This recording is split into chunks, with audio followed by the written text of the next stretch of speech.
I'll be there.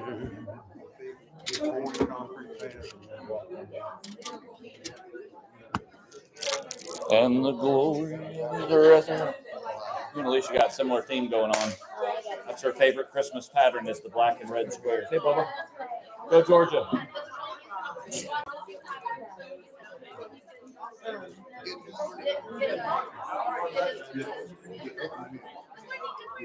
Remember that? There's a soft, fleshy robe in that pattern. And subtle. Look, you're not really well. She's already got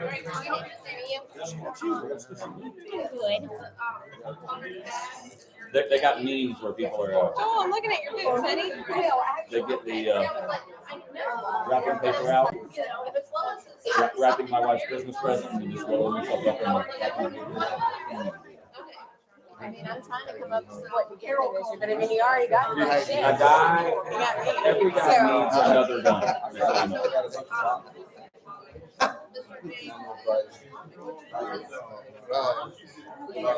Part-time wages. My love. My affection. My protection.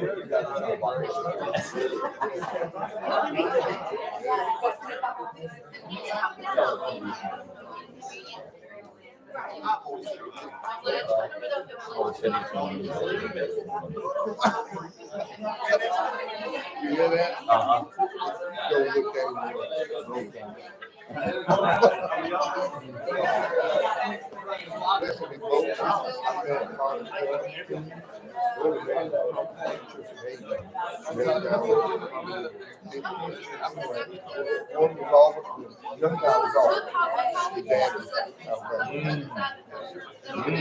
But anything that was forever.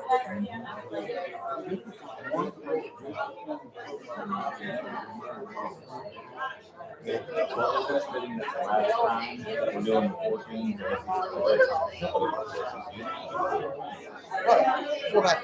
You get Georgia or Alabama. They'll keep them both. They probably will. They from around here. They also live here. And all the media people. But hate it. But money does matter. Hey, Mama texted. She's standing in the carpet. All of a sudden, And I ever? talked to her yesterday, and she didn't say anything, but she said she's got a lot. So I don't know if Daddy's staying with her. Your dad was here. Yeah, he don't want me. He's don't let us have it.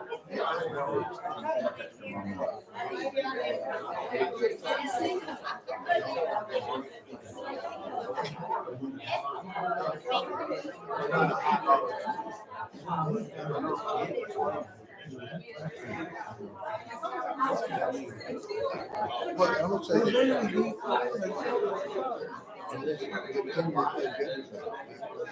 They don't beat them 50 to 6. That then you say, no. But no, 16.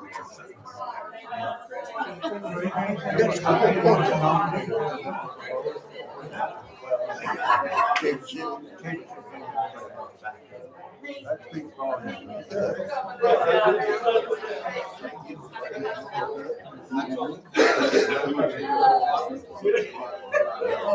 Good morning. There's a gauntlet up here.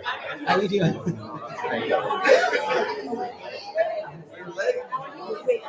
I am. I'm breaking the curve. You know, I've looked at that this morning to see what we It's can a do. hole. It's a hole right there. I was just looking to see if dirt or whatever was blocking it. That's what I was. There was a little bit of mud that made it drain a little bit. That's what I was raking with that tool.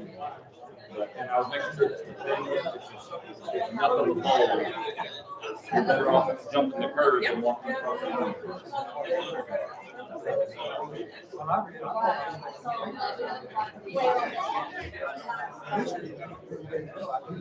And Brittany's got the plaid. Yeah, as Brooke walked out of her room, like Taylor's got black in the camo, so I said, "Well, we're going with the black theme." Brooke's got a black dress on, so he called to me, "Tyler, what are you wearing in there?" He goes, "Navy blue," and we said, "We're going with the black theme." And he goes, "Well, it's really dark."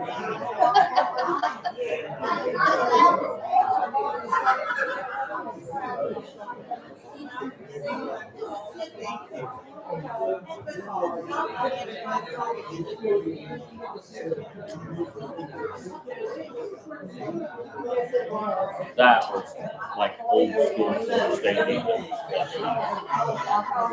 That defense played inspired because they knew the whole game was on their shoulders. Yep. And they would have been if you'd had your other dude.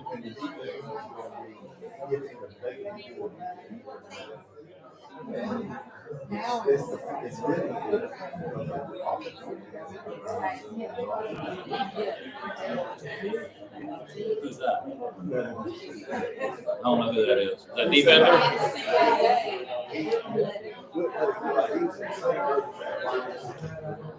Mm-hmm. What position is he?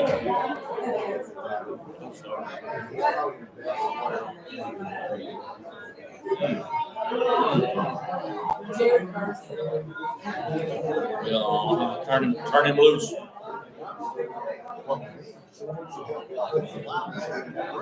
If you had Jordan Travis back, it'd be a lot different ball game.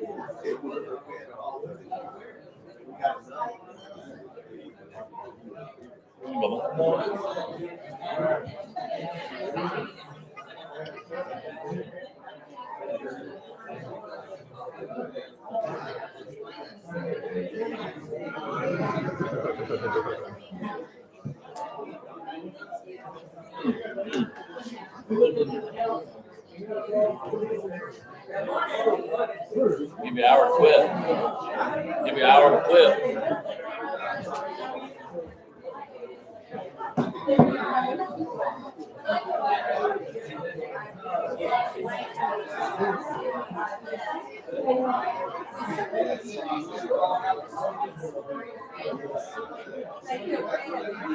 You see the little thing in the nook back there? I can't tell you, dude.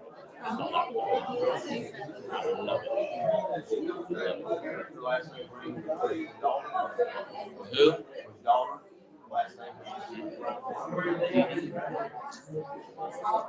No.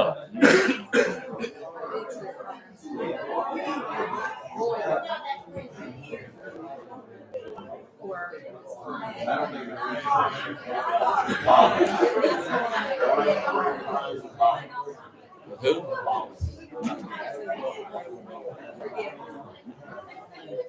It looked nice.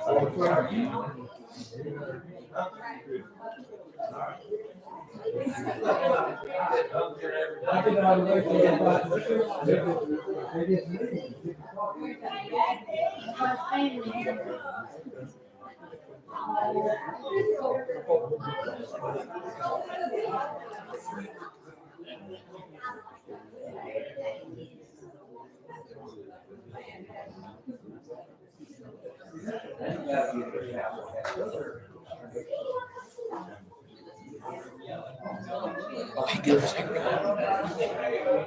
Or is that little brother? That's little brother. That's not JP. If that's JP with a haircut, I recognize him.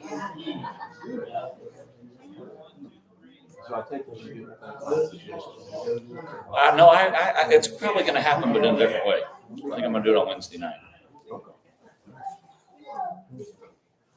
What do you know about the Christmas season? How much do you know about the Christmas season? That's what I'm trying with a haircut. I don't know. I've never seen that much of his face. John Henry, is that JP? I guess I've never seen that much of that boy's face before. All right, there can only be one reason this many people showed up for Bible class. Some of y'all, or a lot of y'all, was making arrangements during that ball game last night. Lord, if you'll just let them, I'll go to Bible class in the morning. That's just that can be the only explanation. Or never mind, I ain't gonna go there. Yeah.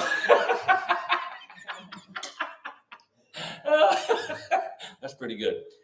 And prayer request, y'all please pray for Jamie. Anybody that would run like close to 3 miles without being chased needs prayer in their life. Steve too, yeah, they lump him in there as well. Did you run the same one? Where were you at for that? Okay, did you go, Steve? Okay, you haven't hung up your racing boots yet, have you?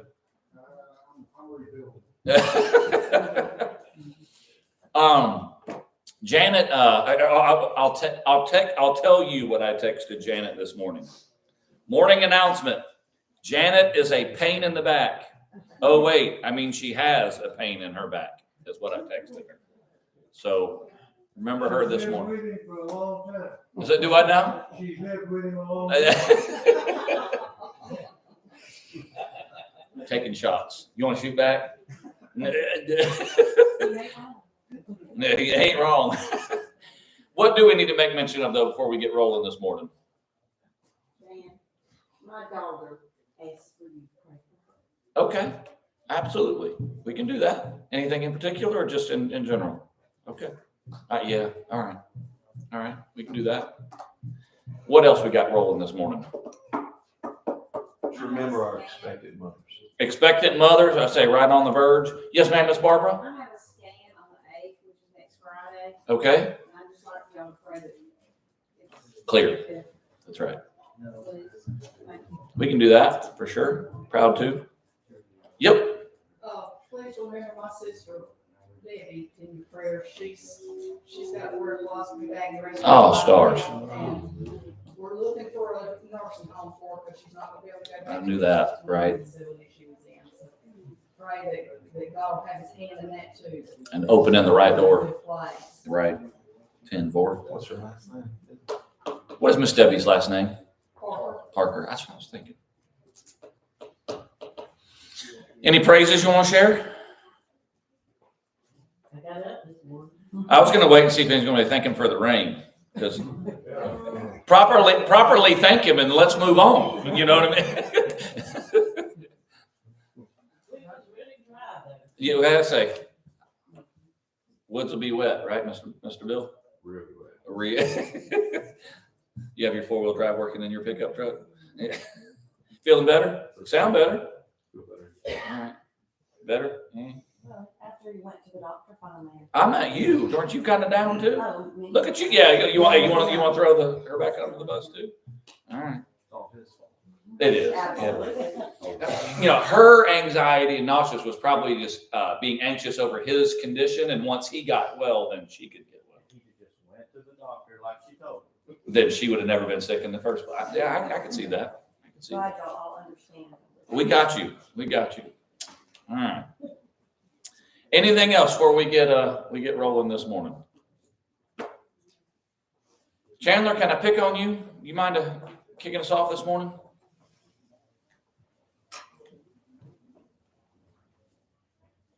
Lord, despite what Dan said, we do thank you for the rain, we needed it. I don't know about others, but in my place, there's just a ton of stuff to burn, and the rain is just what we need to make that possible. Father, we're happy to be here this morning for our weekly dose of fellowship and Sunday morning Bible study. We like studying the book of Job. He's a good person to study and to try to emulate. A lot of reasons, but I think the biggest is the fact that you chose him, saying there's no one better, and that's quite a resume. That's quite a recommendation. Father, we thank you for all our blessings. We're blessed beyond what we deserve. Like Job, we know it can all be taken away in an instant. This morning, we continue to ask you to bless the folks on our sick list, that you bring them healing and comfort, if it be thy will. Father, in all things, we look to you for help. We know that if we just continue to pray without ceasing, in everything we give you thanks, we're going to be okay. Father, we thank you for your love, your grace, your mercy. We thank you for this Bible that we're going to study this morning, for the guidance that it gives us. Most of all, we thank you for sending us your Son to die on that cross for our redemption. Father, we're happy to be here this morning. We ask you to guide our thoughts and discussion as we go through our Bible study. Help us to try to learn the things that will help us to live better, to serve you better. In your son's name we pray. Amen. Amen. Job 26. Get your track shoes on, because I'm going to try to get all the way through 31 this morning. What we're trying to do is wrap up. This is Job's kind of last few comments. Then we'll have a couple of chapters of Elihu, the young guy that takes his shot, that the Lord doesn't even see fit to mention at the end of the book. That tells you how much time I'm probably going to spend on his comments. And then we'll get to when the Lord appears and wrap this book up. So let's look at Job 26, 1 through 4. Kevin, you feel like reading this morning? Sure. Job 26, 1 through 4. This is right after his good buddy Bildad has, a little bit to say. Job answered and said, how have you helped him who is without power? How have you saved the arm that has no strength? How have you counseled one who has no wisdom? And how have you declared sound advice to men? To whom have you uttered words? And whose spirit came from you? All right, now yours almost sounds more questioning. Mine makes it more like sarcastic statements. Some of y'all reading along, you're like, oh, how you've helped the powerless. Now think about the beating he's been taking, the barrage over and over, trying to get him to just admit that he's wrong. Oh, how you've saved the arm that is feeble, right? Oh, what advice you have offered to one without wisdom. And then, interestingly, and I made a little note in verse 4 when he says, who has helped you utter these words and whose spirit spoke from your mouth? Well, you're nodding at, Grandma. Who do you think? That's what mine says. How did you become so inspired? Well, and just who helped you utter these words? I put in here, I had a little note of the accuser with a question mark. You thought you showed up speaking on God's behalf, and really this whole time y'all have been nothing but an added burden and pressure on him there. And so really what we have here, like I said, and I'm gonna if you got a section you want to stop at, then give me a stop sign, wave, whatever. There's not a lot new material of what we're going to try to get through with what we're going to have here, other than just kind of addressing them. He acknowledges God's creator power at the rest of this one, about him wrapping up the waters, verse 8, marking out the horizons, verse 10. Verse 14, these are but the outer fringe of his works. How faint the whisper we hear of him. Who then can understand the thunder of his power? I understand who God is. I get it. I know the same one you know. And so do y'all have like a heading above chapter 27 in some of your translations or Bibles? Final speeches. Final speeches. What do you have, Mr. Bobby? I will maintain my integrity. Oh, that's what you have above 27? Interesting, because that's pretty much like it's kind. And I don't even know that it's so much directed to the friends as it is to God here. Real quick, and right there at the end of 26, he says you hang the earth on nothing. Okay. Oldest book written.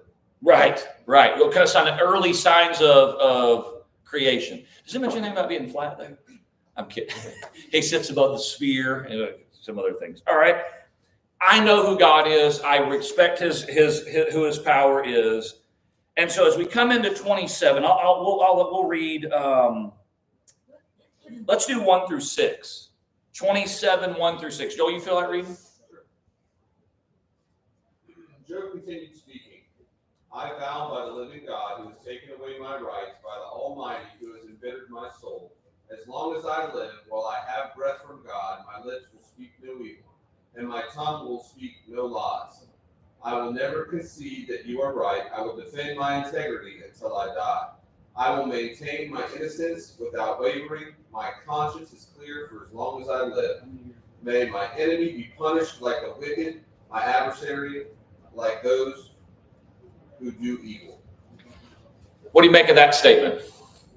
can't tag it into. So this one is kind of directed to the friend, but then he's going to say, if what's going to come after this, if I've done this, if I've done this, we're going to get to that. But what he's saying here at the beginning of his kind of final words is, fellas, do you have any problem about how he addresses God as surely God lives, and saying like God is kind of, he's still somewhat pointing the finger that this is happening because of God.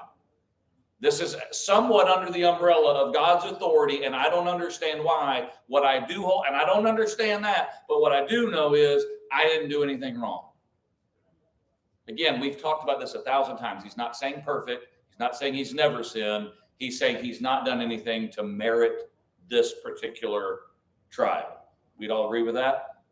And just kind of this one of the more elaborate sections of him. I'm not going to admit it. I know what y'all want me to do, and I can't be honest and admit what you're telling me to admit.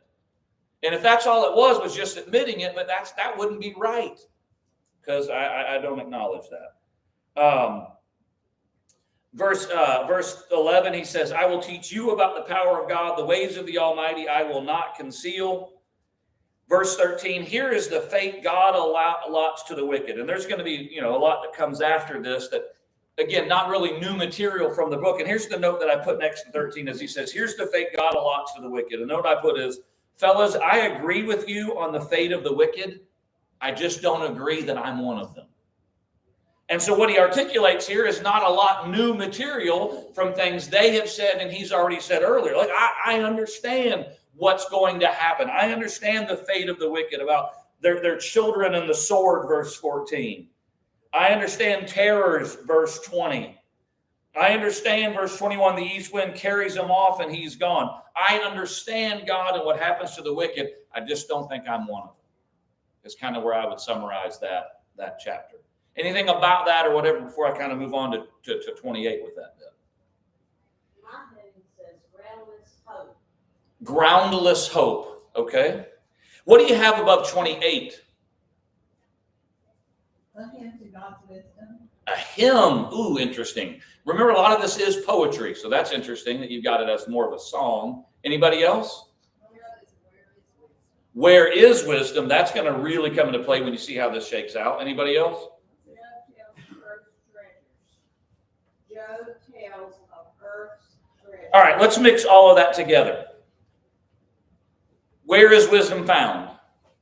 And the way it starts, though, is a lot about mining and what man is capable of digging for and searching for.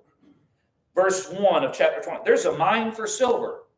There's a place where gold gets refined. Iron gets taken from the earth, verse 2. Copper is smelted from ore. Mortals can put an end to darkness. They search out the farthest recesses for ore and the blackest darkness. What is man capable of when he wants to go find something in the earth? And this is like primitive mining, like lamps and lanterns and sticks and whatever. But just think of that he's it's almost an attribute to man's ability to dig. Mine says gain knowledge from nature. Okay. Look at verse 4. They'll make a shaft in places untouched by human feet they can dig. And then he even mentions like these lizards and birds and whatever. No bird of prey knows that hidden path. We're going to dig in places that even certain animals can't get to. They can't even survive in that environment. Verse 9, people will assault the flinty rock with their hands. Verse 10, they'll tunnel through the rock. Verse 11, they search the sources of the rivers and bring hidden things to light. But verse 12, where can wisdom be found? Where does understanding dwell? No mortal comprehends its worth. And then there's a lot of comparisons. Verse 15, what does it say? Wisdom compared to gold, what does it say? What else do you have other than gotten? Bought. You can't buy it. All the money in the world can't buy wisdom. There's a lot of really rich, really dumb people, right? You can't buy it. What about price can't be weighed out with silver? Can't be bought with the gold of Ophir, verse 16? Neither gold nor crystal, verse 17, can compare with it. Verse 18, coral and jasper are not worthy of mention. The price of wisdom is beyond rubies. End of verse 19, one more time, says you can't buy it with pure gold. Verse 20, where then does wisdom come from? Where does understanding dwell? That's a repeat, kind of like the song. That would be the chorus, the one that had the hymn there. It's hidden from the eyes of every living thing. Verse 23, God understands the way to it. He alone knows where it dwells. I have a question. Why are we talking about wisdom here? Why have a song about wisdom kind of on the tail end of the cycle of the three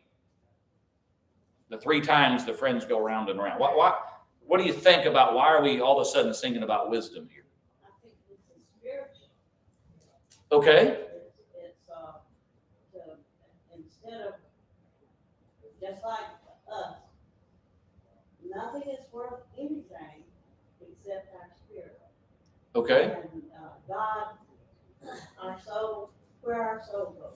And I get a lot of that. But how would all that apply to Job here? John, what were you going to say? Matt? The question has been why? Okay. Why? Okay. Why has this happened to Job? Well, let's look at everything about Job, everything about his life. Well, we can't figure out what the answer to the why is. So we need to dig deeper and be more wise and seek wisdom to where we can answer these questions. But it's like coming about, and it's starting to be realized that we're just getting nowhere. Okay. Really. I mean, we're asking questions, and a lot of these questions... Talking past each other. That's right. Lobbing accusations. We know the answers of everything that we're talking about. I mean, they got it right. Job's spot on. I mean, wisdom is from God.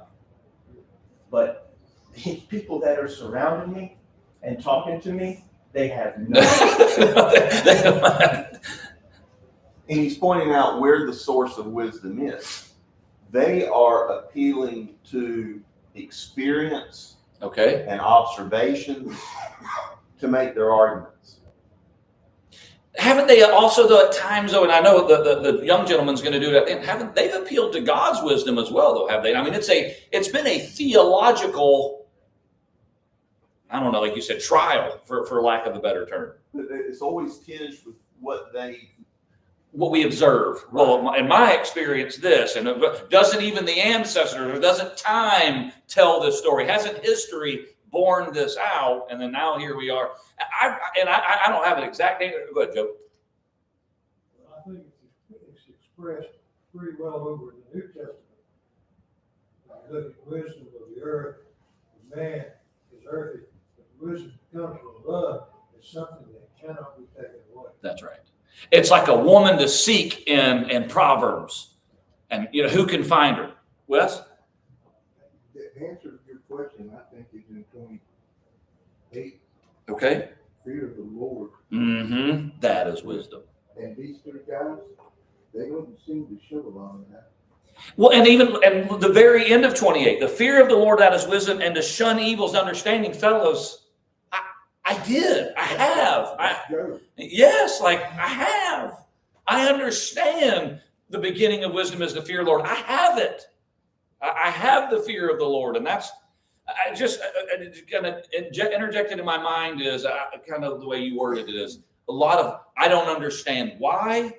And yet there's this reality. And this is why there's nobody like Job, even in the midst of it. Only you understand.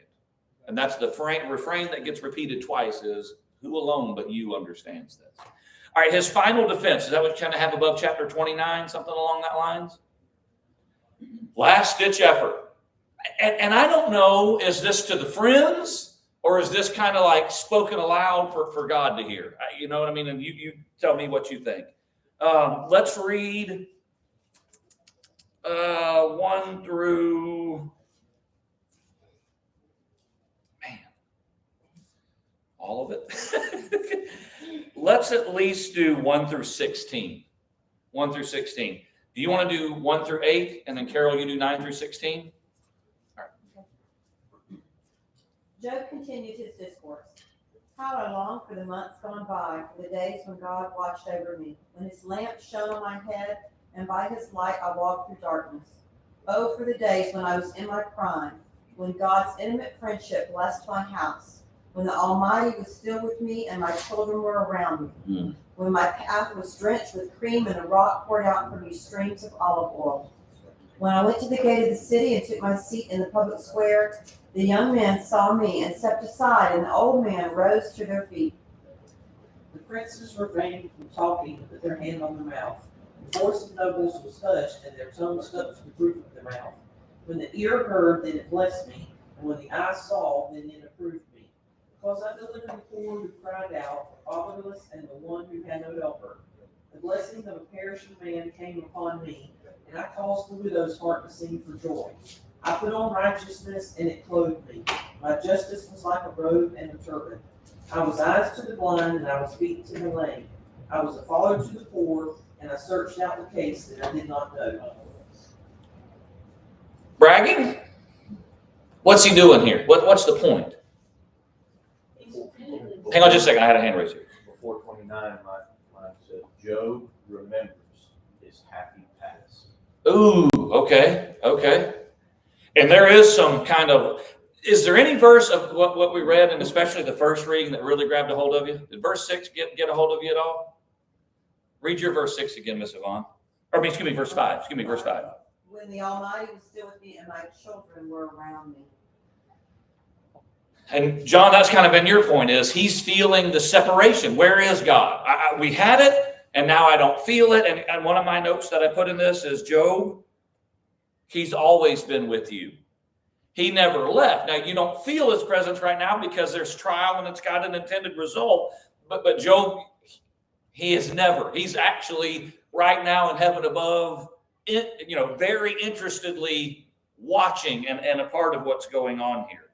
The part about his children, what'd you say about, how did it word it about something like fondly remembering his past or something like that? Yeah, it's Job remembers his happy past. Yeah. What did you get about like when he went to the city? What did it say there? No. What did the young men do? Respect. Oh man. And we're going to get the contrast in the chapter to come. But when I came, the young guys, it's kind of like if I was coming to sit down and they were sitting down, what would the young guys do? They're going to move and let me have it. Even the princes and the nobles, I don't know the kind of the way that it words it there, they refrain. Otherwise, intelligent people, when I was present, I was the voice they wanted to hear. That's saying something. Covered their mouths with their hands. Their voices were hushed. Their tongues stuck to the roof of their mouths. Like, you're a great enough man. It's like, I don't want to know. I already know what I know. I don't want to hear myself speak. When you're around, we're hanging on your words. It was the respect. He was a great man. And part of the reason why, verse 12, because, not just because I was great, but I helped people. I rescued the poor and the fatherless. The dying people, I blessed them. I made the widow's heart sing. I took care of people. I put on righteousness as clothing. I was eyes to the blind and feet to the lame. I was a father to the needy. I took up the case of the stranger. And I know it's probably not on his mind, but my brain is going, Jesus, Jesus, Jesus, right? As a symbol in so many other ways. It's just kind of where I went. Breaking the fangs of the wicked, verse 17. Verse 21, people listen to me expectantly, waiting in silence for my counsel. When I smiled at them, verse 24, they scarcely believed it. The light of my face was precious to them. I chose the way for them and sat as their chief. I dwelt as a king among his troops. I was like one who comforts mourners. That's 29. Do you have a chapter heading over 30? Because we're not remembering fondly anymore when we get to it. A lot of your translations, what's one of the first words of chapter 30? But, contrasting word. Job describes his present humiliation. All right, so you had fondly remembering the past and now present. Past and present, fond and now, anguish. I was this, but now they mock me.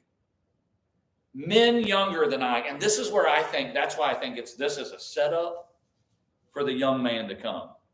A young guy that formerly would have been smart enough to keep his mouth shut is going to be the last words before God shows up. And I just wonder if this kind of G-ball. When you look at verse 11, and don't you see? What chapter? So I can. 29. 29. Okay. You see where he's saying they stopped to listen to him, Mm-hmm. and then whenever their eyes saw his life, they saw what he spoke. That's what he did. That's right.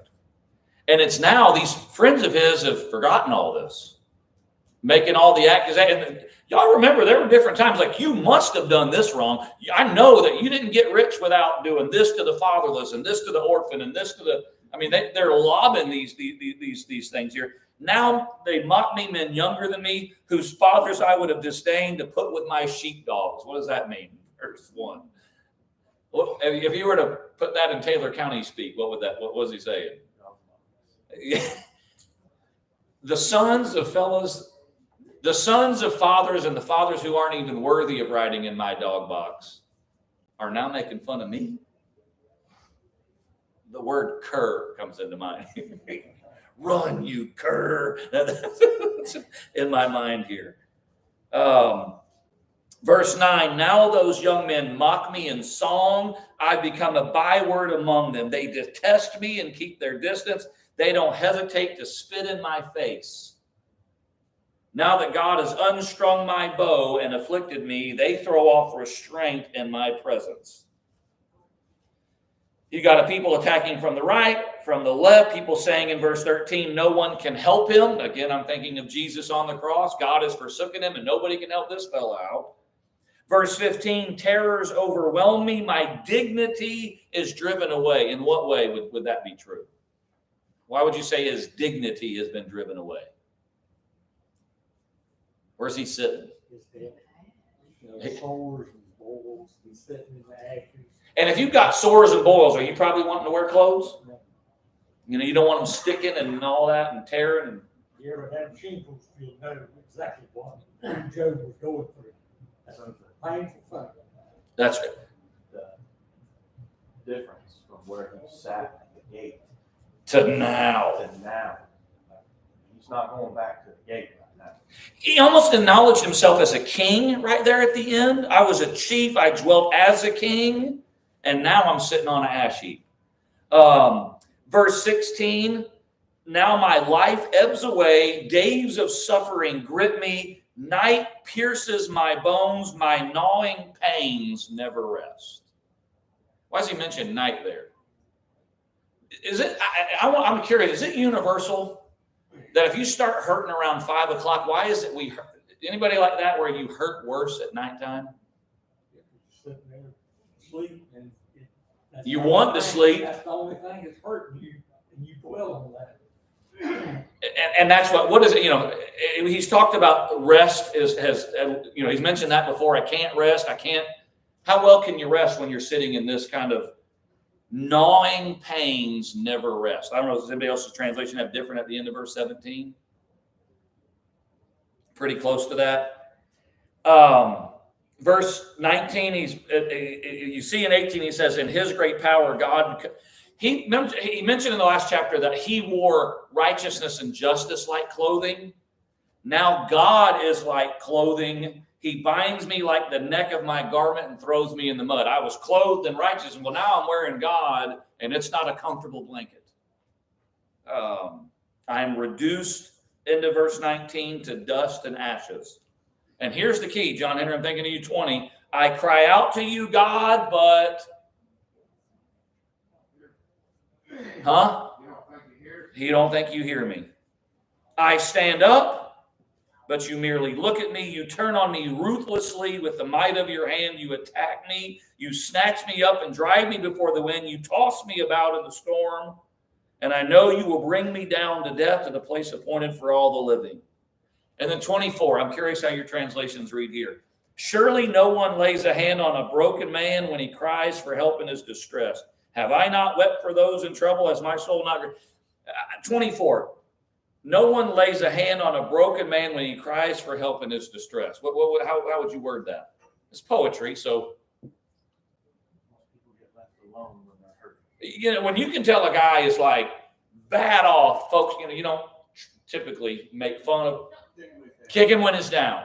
And it's like, and I feel Mack truck backed over when I'm down. You know what I mean? And I'm not heard, and and you're just piling up. Verse 26, when I hoped for good, evil came. When I looked for light, then came darkness. I go about blackened, verse 28, but not by the sun. I stand up in the assembly and cry for help. Verse 30, Mr. Billy Wiles, my skin grows black and peels. My body burns with fever. Sick hammer knocker. Ill. Health and a lot of it. My lyre is turned to mourning and my pipe to the sound of wailing. I don't have any joyful music to make. It's funeral songs only. Right? Now 31, he's going to start defending his integrity. I made a covenant with my eyes not to look lustfully at a young woman. For what is our lot from God above, our heritage from the Almighty? Is it not to run? Is it not ruin for the wicked, disaster for those who do wrong? Does he not see my ways? I know what happens to the wicked, and I thank God, and I know God sees what happens. Well, verse 5, if I've walked with falsehood, verse 6, let God weigh me in honest scales. If I've said things that weren't true, tell me, reveal it, weigh them. Verse 7, if my steps have turned from the path, if my heart has been led by my eyes, or if my hands have been defiled, then may others eat what I have sown, and may my crops be uprooted. If I did somebody wrong, what? Take away my harvest. I don't deserve it. Verse 9, if my heart has been enticed by a woman, if I've lurked at my neighbor's door, then may my wife grind for another man's grain, and may other men sleep with her.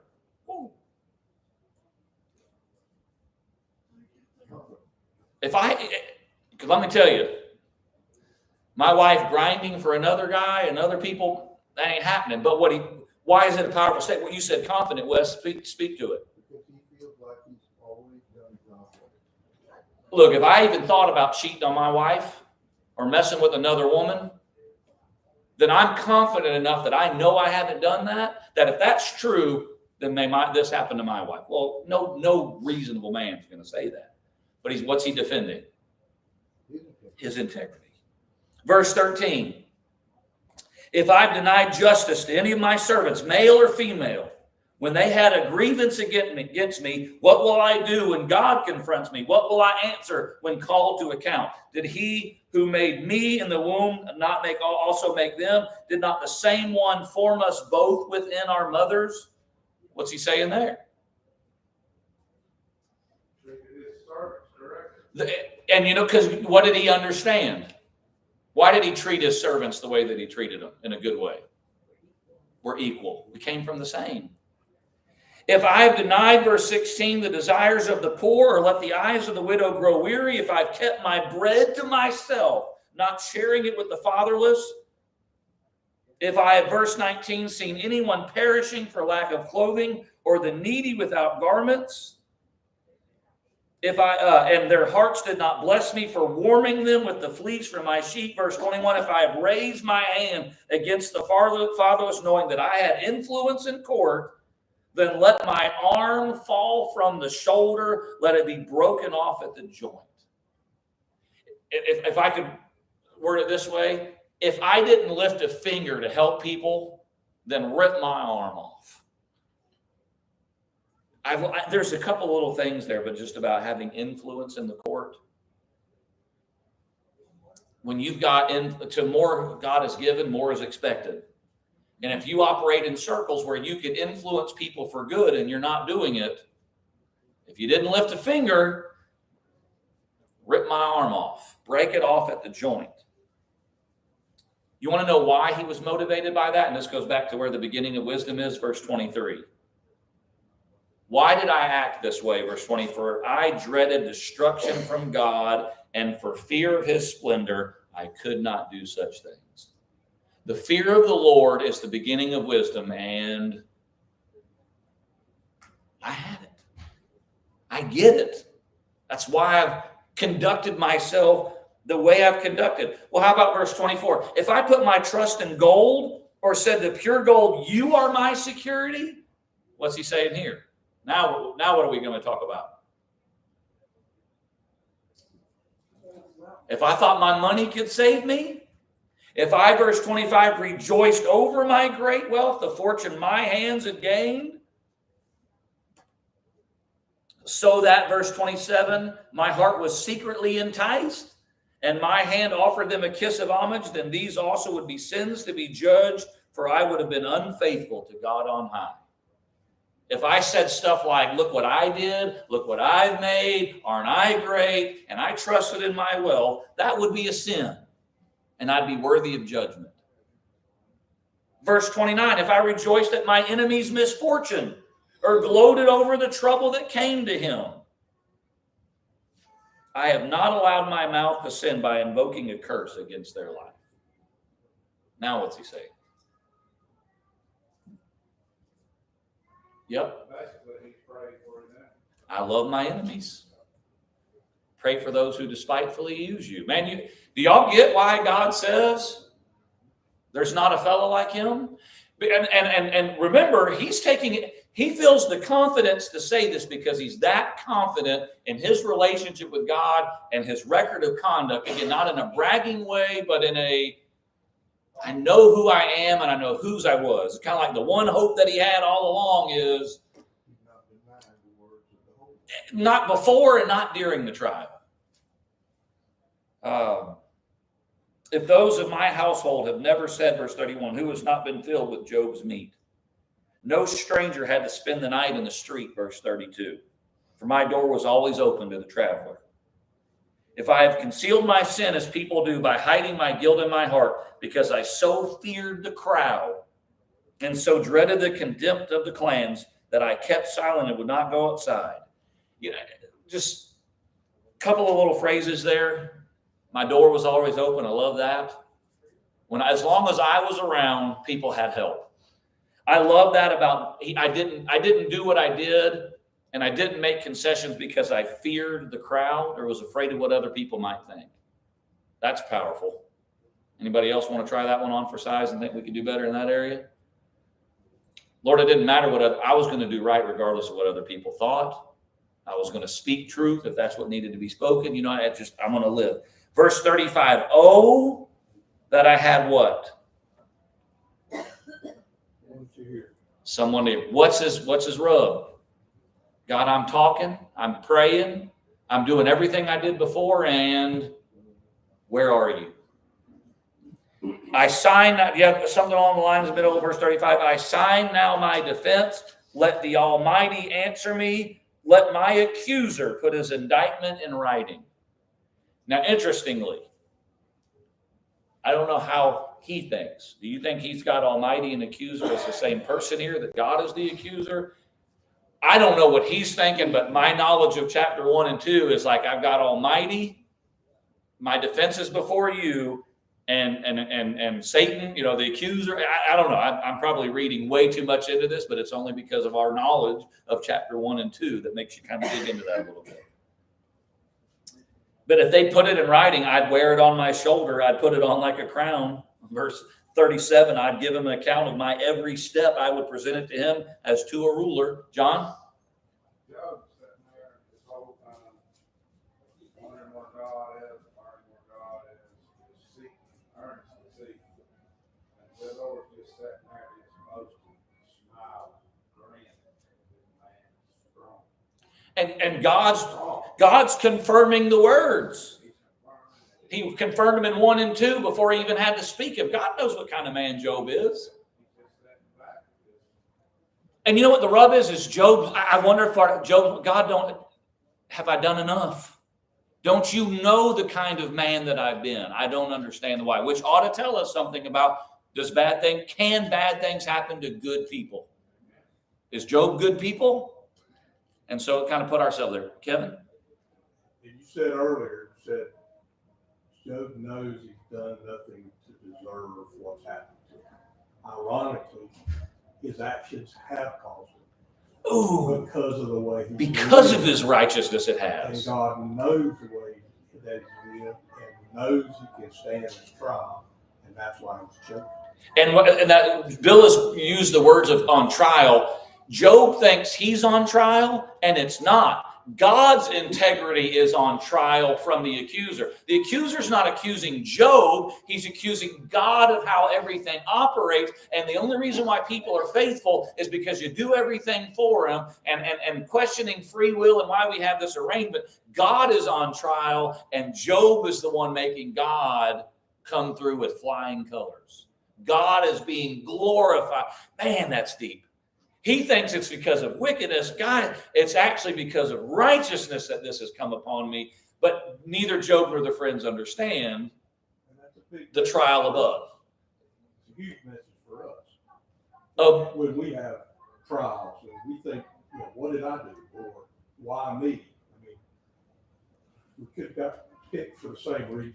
well, and it follows up with what we talked about, I feel like Wednesday, when we were talking about the sorry comforters. About I need to be really careful of, like, what I'm not going to do any longer is judge someone based on what they're going through, because I don't know. Well, this is just that even more on top of that, why I shouldn't do that, because I don't know why. Why for me or why for them? They could be being judged because they're wicked. They could be going through a trial because To Mr. Kevin's point, that's why Jesus was chosen to suffer what he suffered. and ooh, there's another parallel. Because Who else could? take his place as a spotless lamb? Man, and I said this is one of the unintended. I don't have a sermon comparing Jesus to Job, because I like looking for Jesus in the Old Testament. Man, there is a ton. There is a ton, like along that same line. So the last little bit. If my land cries out against me, if I've devoured its yield without payment, verse 39, or broken the spirit of its tenants, then let briars come up instead of wheat, let stinkweed instead of barley. And then the very end of chapter 31, the words of Job are ended. We'll pick up with Elihu. He's the young buck that's going to, why he gets multiple chapters, I don't know, but he's going to get them. And then God's going to come on the scene.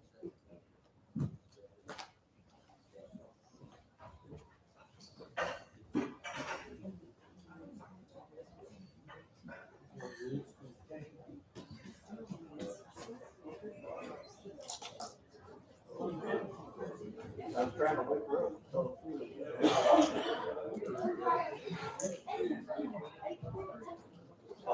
Yes, yes. We didn't have air moving at first. Yeah. And maybe the humidity is kind of. I did not say that.